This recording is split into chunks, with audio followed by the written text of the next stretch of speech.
세월호를 기억하는 분들은 많습니다. 그런데 그보다 21년 전 같은 바다에서 더 많은 사람이 죽은 사건이 있었다는 걸 기억하는 분은 많지 않습니다. 1993년 10월 10일 전북 부안군 위도 앞바다 여객선 서해 페리오가 침몰했습니다. 292명이 사망했습니다.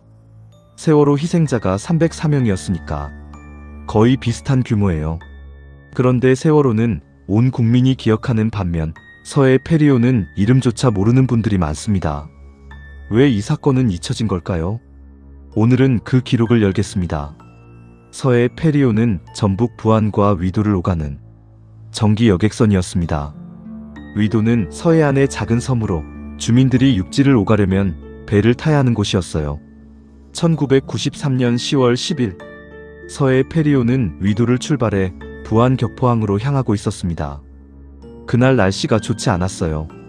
파도가 높았고 바람도 강했습니다.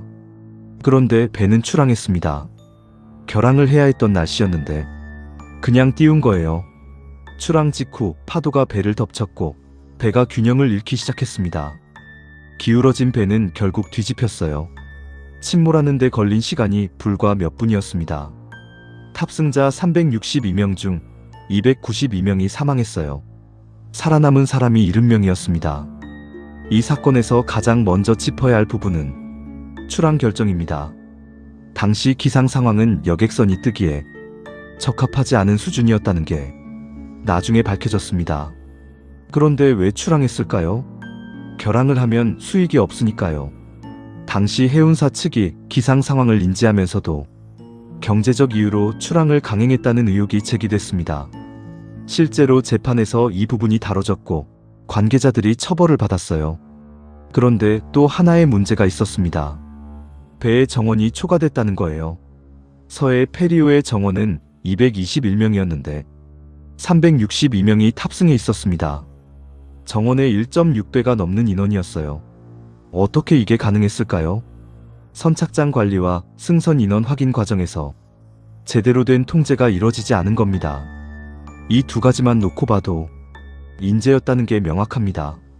사고 이후 구조 과정도 논란이 됐습니다. 침몰 신고가 들어갔을 때 구조대가 도착하는데 시간이 걸렸어요. 서해 앞바다라는 위치 특성상 구조자원이 빠르게 투입되기 어려운 환경이었던 건 사실이지만 구조체계 자체가 미흡했다는 지적이 나왔습니다. 살아남은 70명 중 상당수는 인근 어선들이 먼저 발견해 구조한 경우였어요. 공식 구조대보다 어민들이 먼저 움직인 겁니다. 이게 당시 대한민국의 해상 구조 시스템 수준이었던 거예요. 그렇다면 왜 이 사건은 잊혀진 걸까요? 몇 가지 이유가 있습니다. 첫째로 1993년은 지금처럼 소셜미디어가 없던 시대였습니다. 실시간으로 영상이 퍼지거나 시민들이 직접 목소리를 낼 수 있는 환경이 아니었어요. 언론이 보도하고 사라지면 그걸로 끝이었습니다. 둘째로 피해자 대부분이 작은 섬 지역 주민들이었습니다. 사회적 약자였고 목소리를 낼 수 있는 창구가 많지 않았어요. 셋째로 재판이 비교적 빠르게 마무리됐고 국가 차원의 진상규명보다는 해운사 관계자 처벌로 사건이 정리됐습니다. 그러면서 공론화될 기회가 없었던 거예요.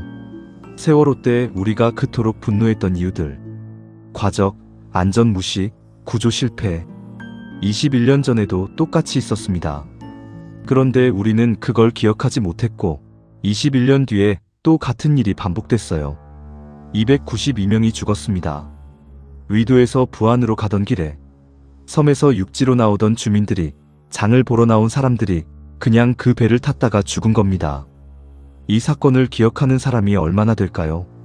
기억되지 않는 죽음은 교훈도 남기지 못한다는 걸 우리는 세월호를 통해 다시 한번 확인했습니다. 다크레코드는 이 기록을 닫지 않겠습니다. 다음 편에서 또 다른 봉인된 기록을 가져올게요.